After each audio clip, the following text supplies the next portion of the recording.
very eloquently and visually sold both themselves and their topics so accurately, and I hope I don't need to encourage you to support further. A woman in a satin gown walks into the state banquet at Buckingham Palace, and around her throat sits a string of oblong sapphires so dark they look almost black under the chandeliers. The room is full of world leaders. The cameras are already rolling. This is Queen Camilla, and she is wearing jewelry that once belonged to Queen Elizabeth II, worn to Charles's first state banquet as monarch, again at the diplomatic reception in December 2022, and again at a state dinner at the Palace of Versailles in September 2023. Nobody hides this. Nobody has to. Now open a search engine and type in Camilla's daughter's name. A different story appears. Dozens of videos posted within weeks of each other, almost the same title every time. Princess Anne forces her to give back a hidden sapphire collection. Some say jade, some say a stolen painting, some say Balmoral, some say a courtroom, some say a confrontation at a gala. The details shift. The headline never does. So which version is true? The one photographed at a state dinner in front of 200 guests, with a date, a location, and a face everyone recognizes, or the one that shows up only in videos with dramatic music, a shocked thumbnail, and no named source at all? That's the question this actually answers. Not with more speculation, but with the real, documented history of Queen Elizabeth II's sapphires, the actual law that decides who owns a royal jewel after its owner dies, and the real reason palace silence gets mistaken for guilt. Hi viewers. Quick question before we go further. Have you ever watched one of these royal scandal videos and caught yourself wondering, halfway through, whether any of it actually happened? Type yes or no in the comments. You are about to find out how close you were. Here is what nobody in those videos tells you. The sapphires Camilla wore at that banquet were a gift from her beloved father, King George VI, when Princess Elizabeth married Prince Philip in November 1947. They are real. They have a paper trail nearly 80 years long, and the woman those videos accuse of hiding them, Laura Lopes, has chosen to keep a very low profile and shows no desire to be part of the wider monarchical institution, and has spent 2 decades doing everything she can to stay out of exactly this kind of story. That contradiction is where this starts. Not with a confrontation nobody can place, name, or date, with a set of jewels that were photographed, worn, and documented for the better part of 80 years. And the deeper you look into who actually owns a queen's jewelry after she dies, the stranger the real answer gets. The necklace begins in 1850, in a workshop most people have never heard of, Carrington & Co., a London jeweler working during the reign of Queen Victoria. 18 sapphires, cut in a gradient from small to enormous, strung together with diamonds. Nobody alive today can say exactly where the stones themselves came from. What the records do show, clearly, is who wore them next. In November 1947, Princess Elizabeth marries Philip, Duke of Edinburgh. Her wedding gifts, sent from family, heads of state, and well-wishers around the world, were displayed at St. James's Palace between November 1947 and March 1948, and were seen by over 200,000 visitors. Among them, from her father, King George VI, is that same sapphire suite, a necklace and a pair of matching earrings cut to echo it. Elizabeth doesn't leave the jewelry untouched. She had the necklace shortened in 1952, and in 1959 had the largest stone reset into a pendant. In 1963, she commissioned a matching tiara, built from a 19th century necklace that had once belonged to Princess Louise of Belgium, a woman disowned by her own father, and forced to sell almost everything she owned. The set that started as a gift becomes, piece by piece, something Elizabeth remade in her own image. She wears it for 70 years, to Canada in 1951, to a state banquet for China's President Xi in October 2015, and to a private party celebrating her Golden Jubilee in 2002. Jewelry experts have valued the necklace and earrings alone at roughly £5 million.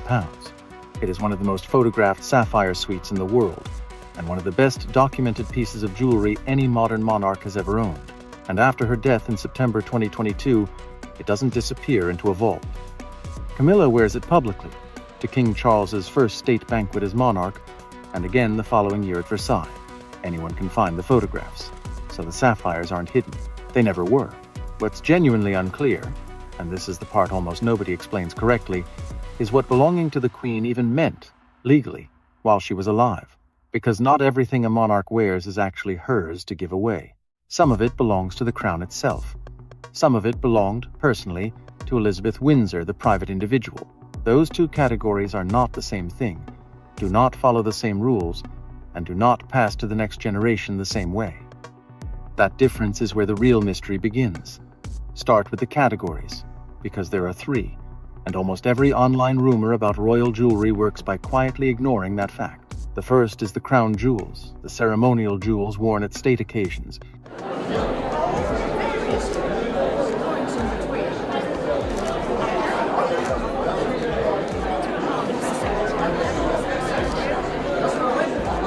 Including St. Edward's crown, the imperial state crown, the sovereign's scepter with cross, and the sovereign's orb, held in trust and passed from ruler to ruler, kept at the Tower of London. No individual king or queen can sell them, will them to a favorite grandchild, or take them home. The second is the royal collection, running to more than 1 million objects, a record of the personal tastes of kings and queens over the past 500 years, not owned personally by the monarch, but held in trust for his successors and the nation. The monarch holds these as a custodian, not a private owner, and cannot simply give them away. The third category is different from both. The Queen's private jewelry collection, more than 400 pieces, is stored in a secure vault roughly 40 feet below Buckingham Palace. Jewelry historians have been direct about this distinction. The jewels in the Queen's collection do not belong to the state, but are the personal property of Elizabeth II. They belong to her, the same way a wedding ring or a family photograph belongs to anyone else. Private property, under British law, gets willed to someone when its owner dies. And that's where this stops being simple. Once a will is submitted to court for probate, it becomes open to public inspection, unless a judge finds such inspection undesirable or inappropriate. But senior royals are the one category of citizen in the entire country exempt from that norm. The convention of sealing royal wills has existed since 1910, when Prince Francis of Teck, brother of Queen Mary, first sealed his, and it disappears into a locked safe kept by the president of the family division of the High Court. That convention was tested and confirmed after Prince Philip died. The president of the family division ordered that his will be sealed for 90 years, revealing in the judgment that he is the custodian of a safe containing the wills of 30 deceased senior royals. So when people ask what happened to a queen's personal jewelry, the honest answer is, partly, we don't know. Not because anyone is hiding sapphires in a gala bathroom, because the actual legal document that would answer the question is, by law, none of the public's business for 90 years. That is the real silence in this story, and it's the silence a rumor always finds first. The will stays sealed. But the jewelry itself doesn't stay in a vault, it gets worn. And what gets worn in public is the closest thing the outside world has to a real paper trail. Weeks after the Queen's funeral, Kate wore the Queen's favorite pearls and silver Jubilee diamond and pearl earrings, and later wore a choker made of pearls gifted to the Queen by the Japanese government in the 1970s for the funeral itself. Over the following 2 years, more pieces surfaced on her, including the festoon necklace, commissioned by King George VI, and a maple leaf brooch first seen on her 2011 Commonwealth tour.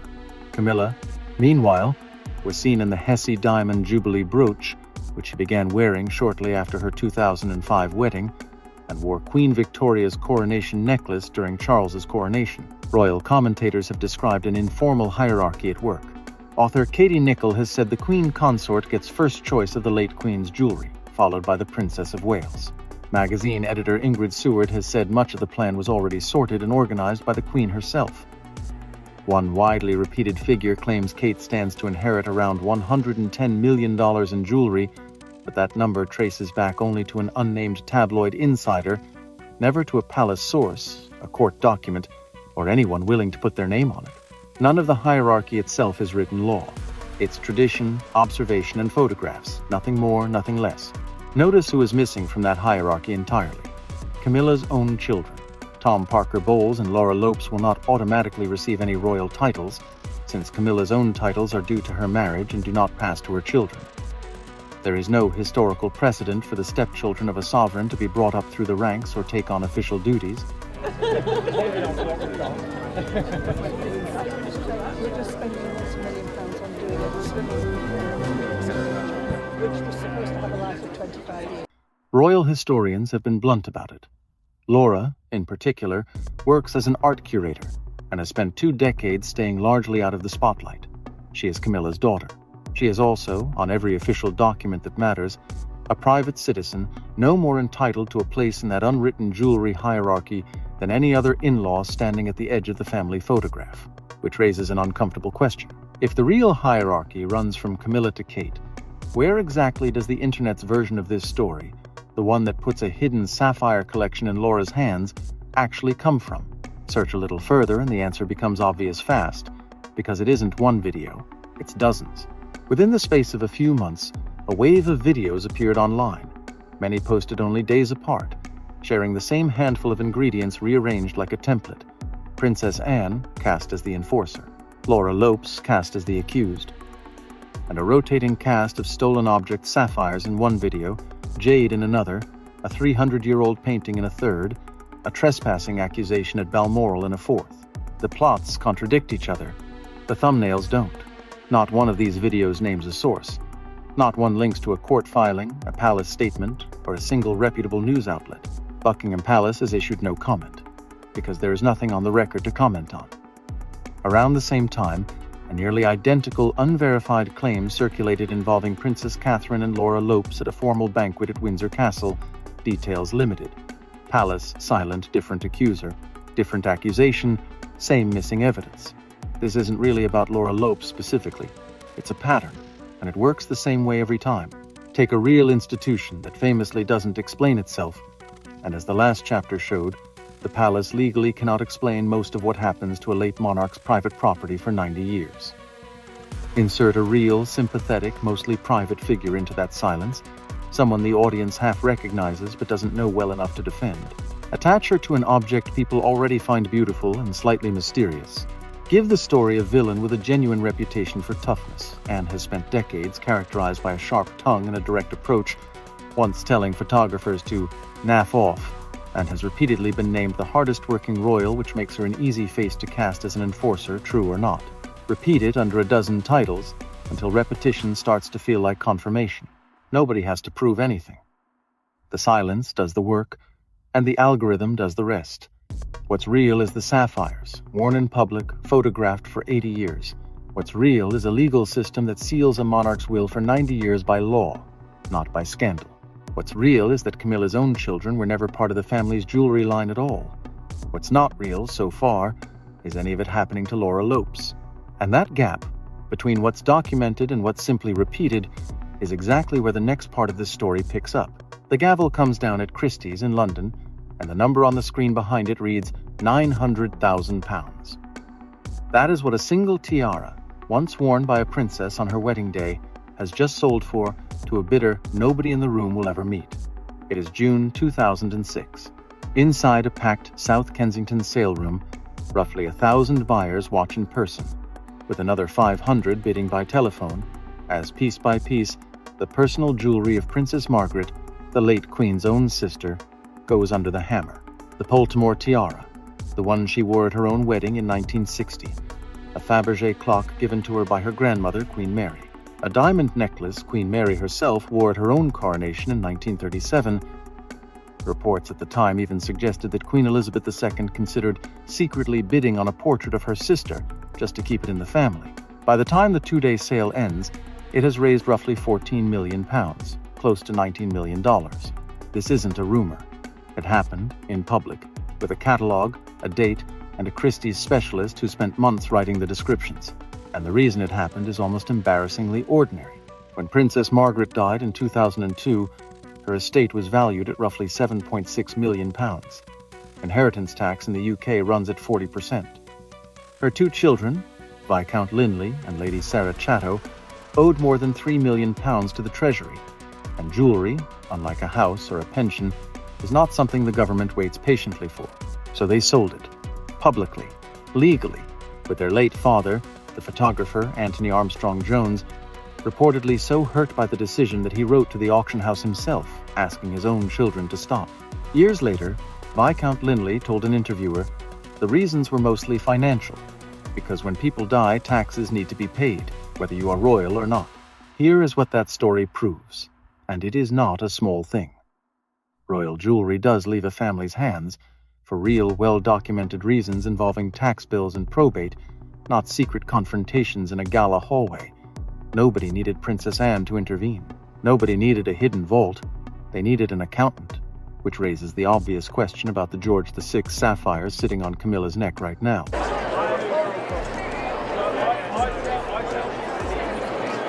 If Margaret's children had to sell to the highest bidder to satisfy a tax office, why has nobody ever demanded the same explanation for a set of jewels that moved quietly and without a single receipt made public from a dead queen to her son's second wife? The answer sits inside a single piece of paper most people have never heard of. And it was signed 13 years before Elizabeth II ever wore these particular sapphires to a state banquet for the President of China. On the 9th of September 2022, one day after his mother's death, King Charles III inherited a fortune that included private estates, personal investments, and a share of his mother's jewelry collection. He paid no inheritance tax on any of it, not £1. Compare that to Princess Margaret's children, forced to sell 900 pieces of their mother's belongings to cover a bill of more than £3 million. Same country, same tax authority, same 40% rate on estates above a certain threshold. Two completely different outcomes. The difference isn't a secret. It's a document called the Memorandum of Understanding on Royal Taxation, agreed between the Palace and Prime Minister John Major's government, and announced to the House of Commons on the 11th of February, 1993. Major told Parliament directly that inheritance tax would apply to gifts made by the sovereign, with one specific exception: transfers of assets from one sovereign to his or her successor. In plain language, whatever passes directly from a reigning monarch to the next one skips the tax bill entirely. Everyone else in the family, including a monarch's own sister, is not covered. That single clause explains almost everything chapters 1 through 6 have been building toward. Elizabeth II's jewelry, when it moved to Charles, moved under that sovereign-to-sovereign protection. When Charles's household then makes pieces available to Camilla, or when pieces are loaned to Kate, that is not the same kind of transfer at all, and royal finance experts have noted the rules covering gifts and loans between other family members are far less generous and far less examined by the public than the one clause everyone quotes. Major was direct in Parliament about why the exemption exists. In a hereditary monarchy, he argued, without it, the institution's assets would be sliced away by taxation across every generation. Whatever a person thinks of that argument, it is a real, recorded position, not a theory from an anonymous account. This is the real financial architecture behind every royal jewel that changes hands. Not a hidden vault, not a forced confrontation. A tax code, written into a government memorandum 33 years ago, that draws a hard line around exactly one relationship: sovereign to sovereign. And Camilla's children were never anywhere near that line. Whatever Laura Lopes might one day inherit from her own mother would follow the same ordinary rules that applied to Princess Margaret's children, not the exemption that protects a king. Which means if there were ever a real dispute over a piece of royal jewelry involving Camilla's family, the explanation would almost certainly be written in a tax return, not whispered in a corridor. That is a far less cinematic story than the internet wants to tell. It is also, as far as the public record shows, the only story that has actually happened. Outside Buckingham Palace, a small group holds up a sign with a number on it: £510 million. That is what the campaign group Republic says the monarchy actually costs the country every year once security, lost crown estate revenue, and costs to local councils are added to the official figure. The palace disputes the framing. The number itself comes from a published report, not a video description. This is a real fight, playing out in real documents. The sovereign grant, the mechanism that funds the king's official duties, is tied by law to a percentage of the crown estate's profits. Parliament's own researchers confirmed in a report published on the 30th of June 2026 that the grant is being reset from 2027 onward, down to just under £100 million a year, after years of higher payments meant to cover renovations at Buckingham Palace. Members of the House of Lords have openly questioned whether tying royal funding to a single estate's profits makes any sense at all, with one peer calling the entire arrangement a hostage to fortune. Republic goes further still, arguing that the duchies of Lancaster and Cornwall, treated for tax purposes as the sovereign's own property, are in fact state assets that should belong to the public outright. The group has also pushed to end the monarchy's long-standing exemption from the Freedom of Information Act, the same law that lets ordinary citizens request government records but stops at the palace gates.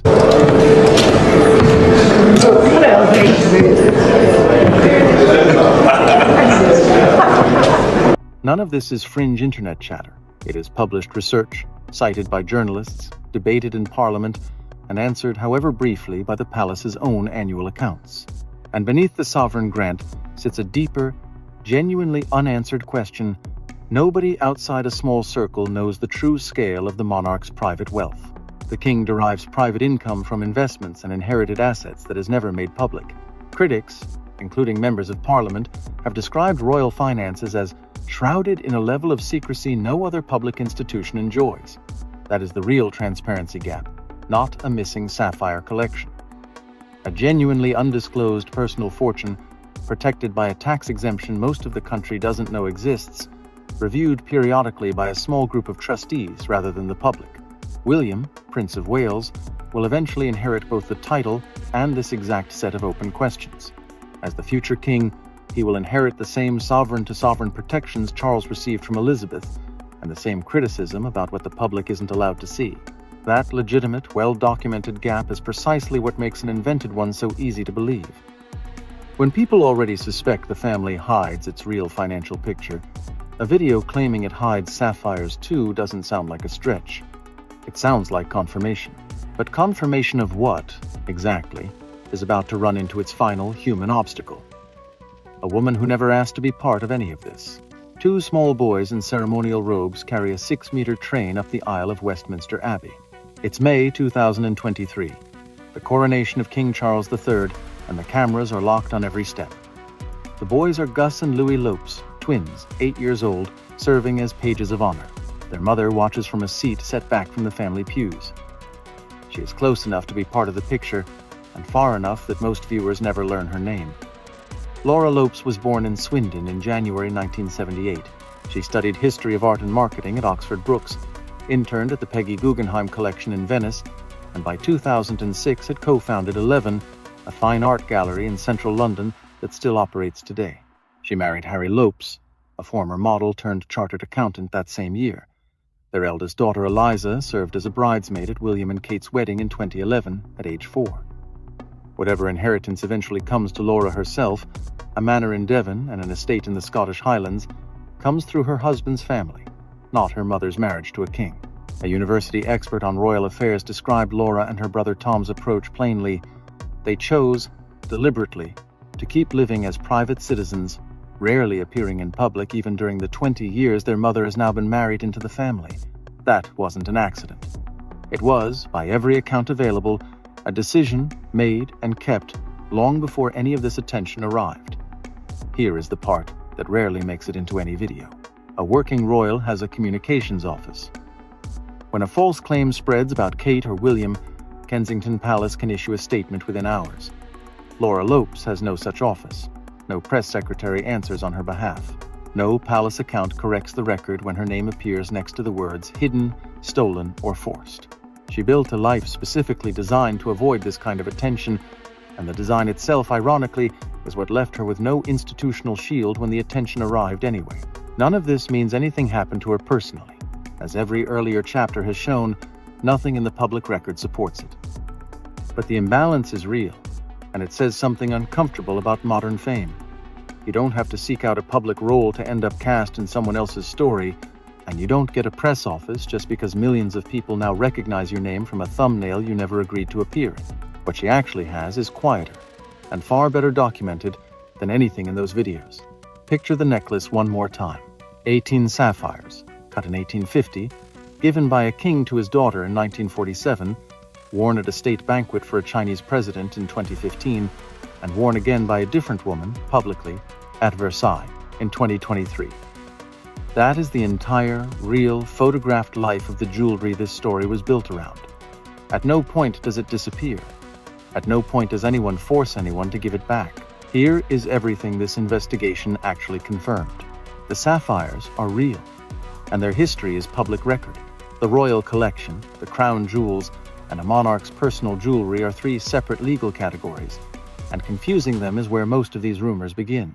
Senior royal wills are sealed for 90 years by a legal convention dating to 1910, which is the real silence people mistake for a cover-up.